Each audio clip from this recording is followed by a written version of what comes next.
మకర రాశి ఉత్తరాషాఢ 2, 3, 4 పాదాలు, అలాగే శ్రవణ 4 పాదాలు, ధనిష్ట 2 పాదాలు కలిస్తే మకర రాశి. ఆదాయం 14, వ్యయం 14, రాజ్యపూజ్యం 3, అవమానం 1. మకర రాశి వారికి ఈ సంవత్సరం 4/2 గ్రహబలం.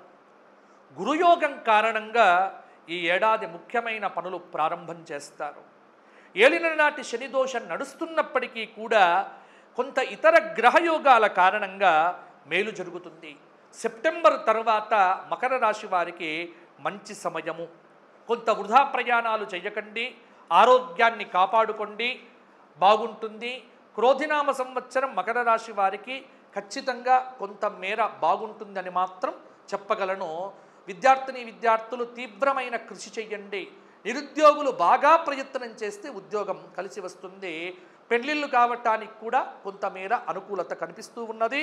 అదృష్టయోగం 60% ఉంది, 40% తప్పకుండా కష్టపడాలి.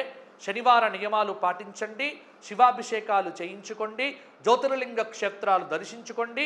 దైవారాధన ఎంత చేస్తే అంత బాగుంటుంది మకర రాశి వారికి.